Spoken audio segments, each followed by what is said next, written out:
Hello, everybody. Welcome back to another live with Jill's office. And we've got an amazing episode today, well, live, of a spooky theme because it is Halloween. And we have an expert on today that we are so excited to have on to share some really good information. We have Alex Danner with the Fence and Deck Marketers. We're going to share all of his information, but he's going to give us some amazing information about marketing your business and how to make sure you capture leads. And so we want to welcome Alex to our live. We're so excited to have you. Yeah, thank you very much for having me on here. I feel like I should have dressed up and wore a costume or something, but it's totally fine. I mean, we've got a theme going on here, but at Jill's, we have a lot of people dressed up today, but we're going to jump into it and get you to give us some really good advice for our viewers out there, just to share what your business does. So if you want to give a little intro about, your background and tell us about Fence and Deck Marketers. Sure. Yeah. So my whole background is in, originally it was in software engineering. I was building websites and apps, and started building a lot of websites as my, getting started in business, and quickly realized, it's kind of a one-off thing, where you build a website and then you don't have anything else coming in revenue wise. So right. Kind of transitioned that into digital marketing and learned about SEO, ads, that whole gamut there, and kind of started off working with anybody and everybody, every type of industry. I feel like I've worked with most of them. But then listened to smarter and bigger agency owners that said to niche down, and that's how Fence and Deck Marketers was formed, and had some clients in those industries before, and done some fencing work and stuff on my farm. So kind of all worked out, I guess, together there, and decided to go into fencing and decking. And now we offer, still websites, but every type of digital marketing, SEO, Google ads, Facebook ads, social media, I guess some of the more common ones. Yeah, very cool. Thank you for sharing that. So we're going to hop into some questions, and they're Halloween themed. And so the very first one is, what is the scariest thing that a business owner can experience when it comes to missing a lead in today's fast-paced world? The scariest thing, I think it's, well, probably the scariest thing is just missing out on the sale and the revenue. But I guess taking it a little bit further, of course, you miss the sale, you miss the revenue from that sale, but a lot of stuff that we do, all the digital marketing, I mean, there's a lot of things that come after that. And depending on your business, there's a lot of things you can do with that one sale to turn into more sales. So, missing the chance at a referral from friends or family, that would scare me, especially if they have a pretty big network and, a lot of contractors, fencing and decking, especially if you get somebody that's in a good neighborhood that has a lot of connections, you can lose out on that. Reviews, Google reviews kind of fuel the whole lifeline of your business and ranking on Google. And then if you're knocking on doors, if you're knocking on doors in the neighborhood, you kind of miss out on that opportunity to say like, hey, we're doing your neighbors. Maybe they don't like them and they want to up them. They want to have a better backyard or, than their neighbors, and you kind of miss that opportunity. And then really just, I guess, their contact information. So if you're selling them on additional services, obviously we only do fencing and decking, but I know you guys work with all kinds of contractors. There's all kinds of upsells you can do later. So if you don't have them in your pipeline, you kind of miss out on that too. So not to be too scary, but I feel like that's a lot of opportunities. Yeah, I think missing a lead definitely is terrifying. But like we had talked before about the anxiety that business owners get when they have to call somebody back. I think the underlying terror is actually missing the lead in the first place, but the emotion that comes with having to catch the lead as well when you're a business owner just kind of all catapults into one huge terrifying feeling of just being a business owner in general. And now you're not focusing on growth. Now you're more scared of all the little things that you could be delegating. And so, I mean, that's one of the things we always try to focus on at Jill's office, is to try to help our clients to capture every single lead and to really automate that process too, so that you don't even have to worry about it anymore. Yeah, absolutely. And I think me and you might have talked about this on a previous call, but just like, you don't want to pick it up because you're already dealing with a million things and a million problems. So right. I'm always pushing answering services or just somebody that you trust that can answer the call, because then you don't have to worry about that anxiety of you end up being an expert at postponing things and just ignoring things sometimes because you're just at max capacity. Yeah, that's true. We have an interesting study too showing that 67% of leads are never followed up on, which is crazy, terrifying. But can you share with us, like, your go-to strategy for making sure that every lead's followed up with and actually nurtured through the whole sales funnel?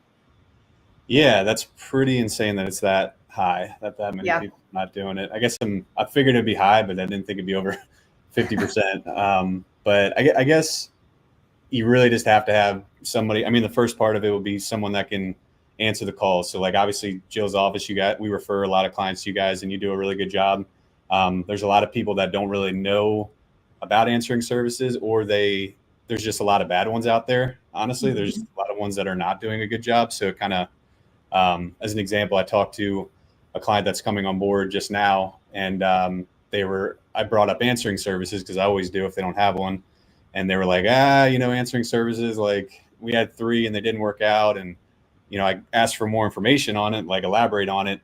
And you can kind of see like they went the cheaper route. They went the route of somebody that I think they picked overseas a little bit too for a couple of them. But I told them, like, if you have somebody that's good, reputable, that's like doing a good job, and ideally in the US, if it's a US company, that's what you got to have in place to actually capture all those leads from the beginning.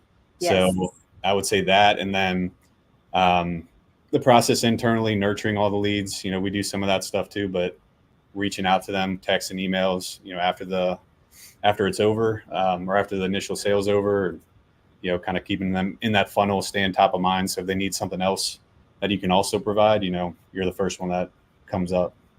Yeah, one of the things that we like to focus on too with our clients is to offer our outbound services so that we can actually follow up with leads, because some of our clients are really good at maybe responding to leads, but you don't always get through the very first time.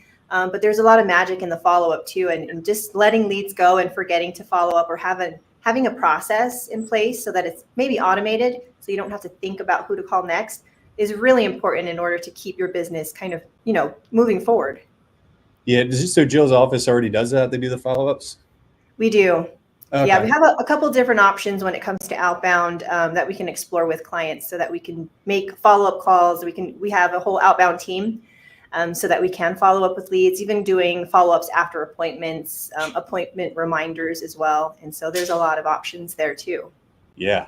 Yeah, absolutely. I didn't know that. That's good to keep in mind, because that is a Yeah, really tough part, especially right. like some of these leads, like Facebook ads, if you don't get back to them right away. We talked about that too. I know you have Mhm. a service like that, which I've been talking to clients about, but once that initial lead comes out, if they don't pick up, a lot of people just give up on it. I'm sure it's higher than 67% that a second call Right. comes out. So Yeah, and I don't think it's something that's at the front of your mind when you're running a business, like what the follow-up process is to follow up with people yeah, after the fact that the jobs are done or that people have been called. And so finding a way to streamline that process and make it automated is really important. Um, yeah. Also, speaking of like the marketing landscape, sometimes it can seem like a maze because we're in our Halloween theme here. So what is one marketing tactic that you think businesses should be using, but often overlook when it comes to capturing and nurturing their leads? What's something that they just aren't doing that is a no-brainer? I think probably the number one is going to be, I guess it's like kind of twofold, but like doing SEO, search engine optimization, ranking on Google. That kind of combines. You have to have a good website in order to do Right. that. So those two combined are probably the number one, because 87% of people go to Google when they're looking for some kind of service provider. So they just dominate everything. Yellow pages are gone. Google kind of owns the world almost, but Mhm. um, if you're not doing SEO, if you're not being seen on Google, you're missing out on the vast majority of leads. So Yeah. I would say that's probably the number one. Yeah. No, that's awesome. And we also talked about how a lot of businesses just like to bury their potential by sticking to outdated marketing methods. What's one marketing tactic you think businesses should stop doing? What's something that's just totally outdated that, maybe some business owners that have been in business for a really long time just are not moving over to some, more updated methods? Yeah, that's a good question. And kind of tough, I guess, because I don't even know if Yellow Pages, if they actually still send those, but if you're doing Yellow Pages, like that's got to go if that's your Right. primary one. I guess print marketing, it's not all bad. Like home magazines, I see some clients use, and they're okay. I see some good results, but I think like if you're just not doing anything digital, that's for sure a problem. But Right. I guess like if it's working, I always say like if you can keep track of the marketing you're doing, like if it's leading to money and you're making money and it's consistent, like likely a good idea to keep doing it. Some might be better than others, but a lot of people ask me about like billboards or radio or TV, and I'm like, I don't really know because we don't do it. I mean, I just kind of know what other clients have told me, and but if Hmm. you can measure it and see that it's working, like you could prove anyone wrong, I guess, if you can see that it's making you money. So um, Yeah. At what point do you usually see business owners coming to you? Like, at what stage are they at in business? Are they usually pretty new or a couple years old? And I mean, where are they at in their marketing so far? yeah, they're typically pretty seasoned. So we don't work with a whole lot of, well, really any startups, just because there's, like the services we offer can be more expensive than it really. It's kind of tough to afford it every month, even though it is an investment. But it can be tough when you're making, 100,000 a year or something like that through the business to, Mhm. spend 1,000 or multiple thousands on marketing. Yeah. So, and also the amount of leads, the lead flow we can generate, you got to have a system in place. As you guys know at Jill's office, like somebody's got to be answering these calls. So if you're doing all the work, you're answering all the calls, you're doing all the admin, like you're just going to you're going to bottleneck yourself like a million times over. Right. So yeah, it's usually, I would say like close to a million or more a year is typically our most consistent client, 750 plus around there usually. And they're just looking to kind of level up and see how they can, scale their business and get to the next level. Yeah, yeah, exactly. They are just, I mean, I think the stressful part is like you want to, hire people. I think every business owner has this. You want to Right. hire people, but like keep them busy. And if you're not getting work, then you're paying while no Yeah. money's coming in. So everyone's always terrified of that, like you should be, because it could Hmm. sink your business. So I think that's kind of a big worry that they have. Okay. And then out of all of the services that you provide, what do you see clients coming to you mostly for? Is it more for, running ads for them, or is it SEO? What do you normally see from clients? Probably, well, we strangely, we do get a lot of social media. I think because everyone just knows about social media, everyone has Facebook or Instagram. Uh-huh. So a lot of people come to us about social media and we do that. But it's usually, I have to talk them out of it and say it's kind of like, well, not talk them out of it, but depending on your business, if you're not doing SEO or Google ads of some sort, like local services or pay-per-click ads, even Facebook ads, like I would recommend doing those before you're posting. Um, so I would say that social media is probably where they come to us most, or their website. They just want a new website. But SEO, I wouldn't say. I would say a good amount know about it, but not everybody. It's kind of like Right. a lesser known thing. So probably social media or their website. Okay. Let's hop over to SEO really quick. I know that SEO can be a scary thing for a lot of business owners. They don't understand it. And it can feel like magic sometimes because it can do a lot of good for your business, but business owners don't know where to start, and they really should find an expert that knows what they're doing. But what are a few SEO tricks that every business owner should be using to attract the right leads? And how can businesses in the service industry make their SEO strategies just really strong? Um, I guess like tricks or lesser known ones, because there's a ton that goes into it. But I think most people know about like the basics, like you know or most companies kind of know about the basics, like marketing agencies, like Mhm. citations and blog posts. And I mean, those are pretty common ones, I guess, backlinks. But a big one that I always talk about um, is that's really will help you out a lot is if you think about your business name. There's a lot of like generalist companies out there that'll be like ABC Construction, and niching down and like being able to select a specific service has a lot of power behind it. So we have, we are in fencing and decking, but the same goes for any service. If you're in fencing, decking, or HVAC or roofing, if you can add a DBA name and put that main keyword in the name, that's going to help you Right. rank a lot better in more areas, and just it's going to lead to more leads. So I'd say that's probably one of my favorite ones. But number this might even be even bigger.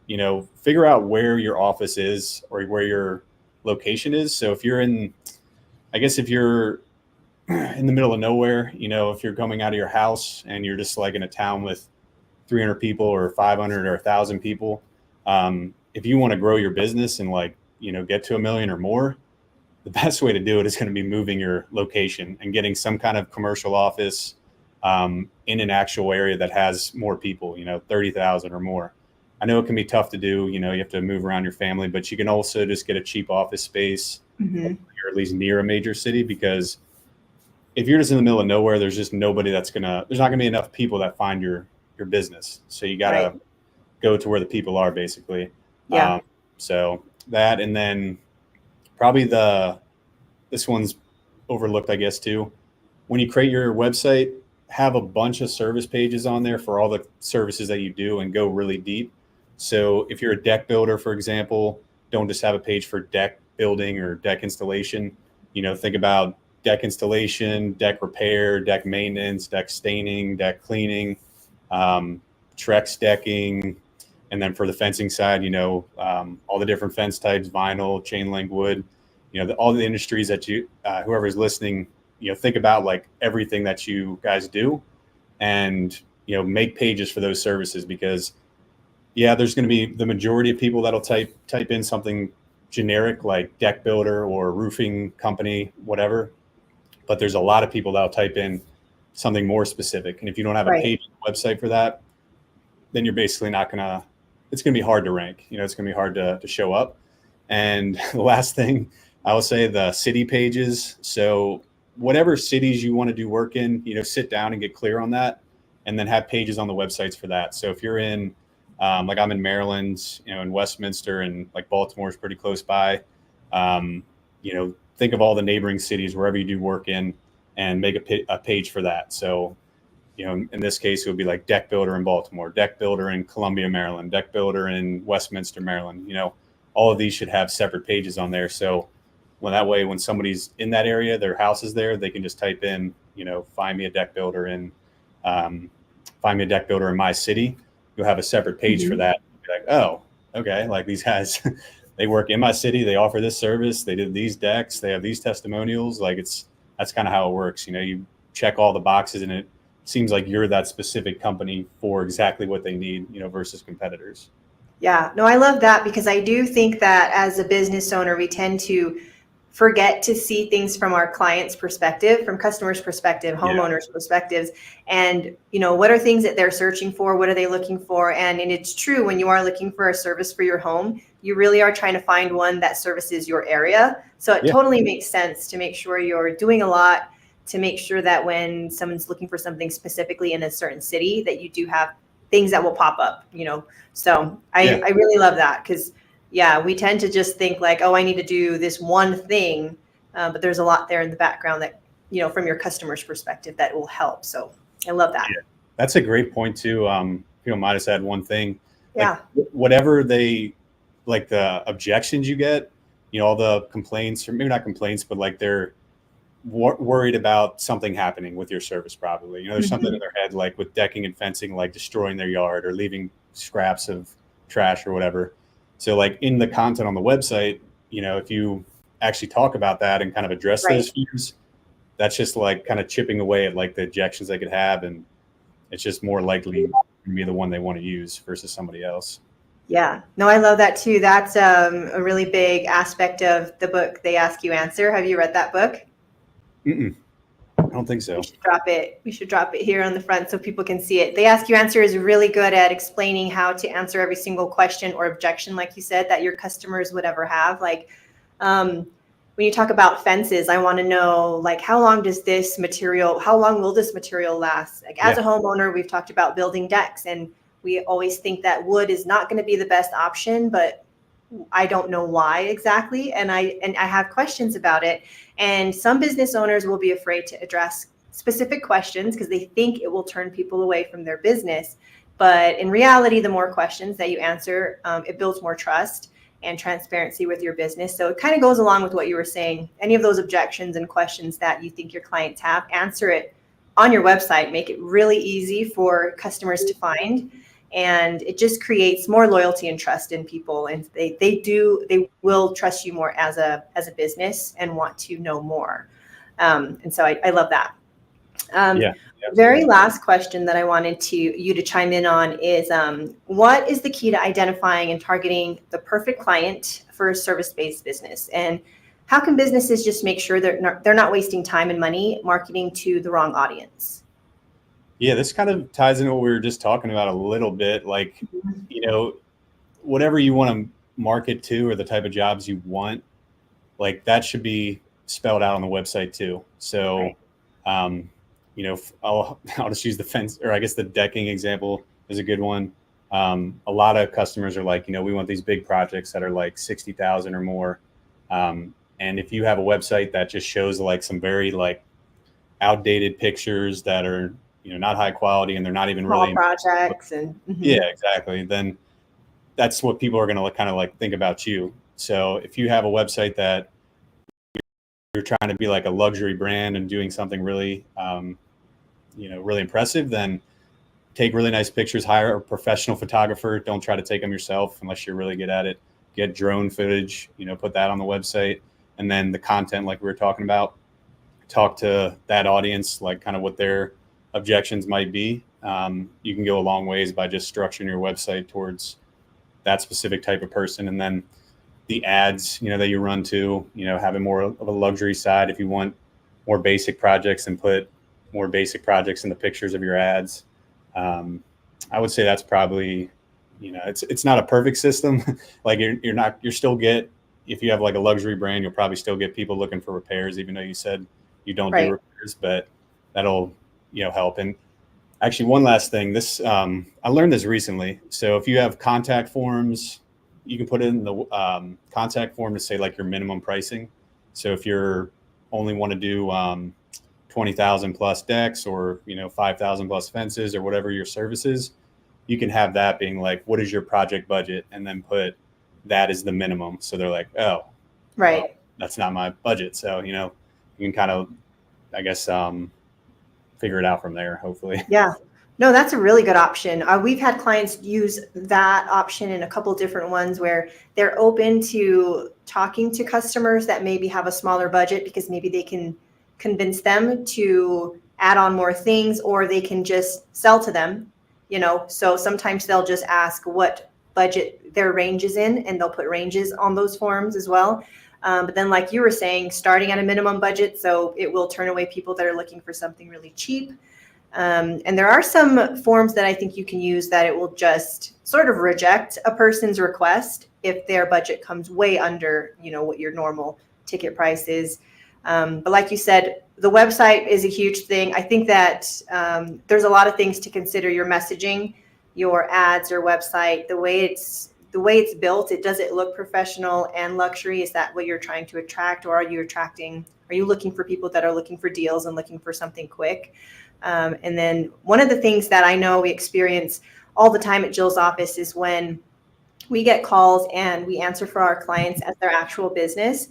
People say all the time that they're so surprised somebody answered the phone, because they've been calling around to get, a quote for a fence or a deck, and nobody's answering the phone. And this company's the first company that has even answered. And most of the time you end up getting the bid and you get the job because they feel more taken care of. And when you're doing a really big project like that, one of the biggest things is you want to make sure that whoever you're giving your $10,000, $20,000 to, that they're actually going to communicate and be professional.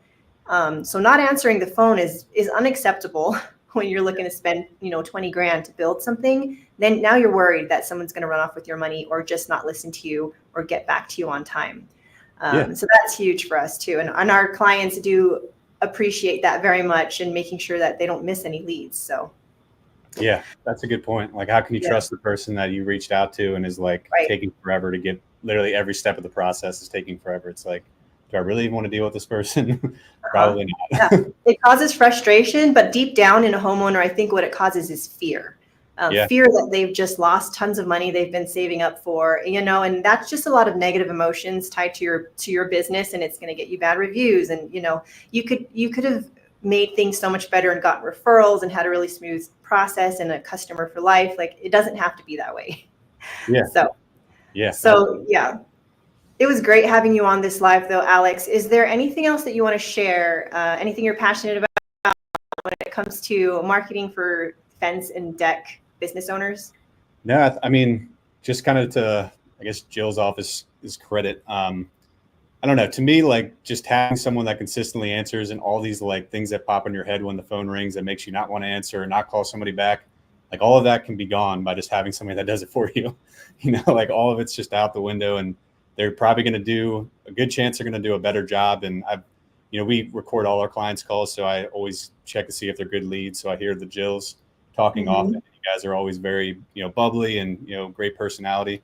So if you're a grumpy contractor, like get someone that has a little bit more energy, or just, you don't want to come across as grumpy to your customers. Get someone that's like, more, I guess, fun to talk to. Customer service focused. Yeah. Somebody Yeah. who loves customer service and loves people and loves face to face and like talking, Yeah. and understanding what the customer needs. Yeah. That is a really good point. So if people want to learn more, I know we'll put your information everywhere as well, Alex, so people can find you. But how can people find you? What's the best way to get a hold of you if they want to learn more? You can go through our website. So it's deckfencemarketers.com, and everything's on the website there. You can find our phone number there. You can give us a call on that as well. So yeah, if you have any questions, I know you guys work with a lot of contractors, not just deck and fence, but if you have any questions about deck or fence marketing, or if you have some questions about marketing, I can probably refer you to another generalist agency that could help you out. I have a pretty big network there. So happy to refer you to other people that could help you out too. Great. Thanks so much, Alex. Thanks for joining us on our live. And for everybody who's watching, we'll see you next time. And just make sure to follow us and follow Alex's page as well for any updates. Thanks for having me on here. Happy Halloween. Yep. Happy Halloween.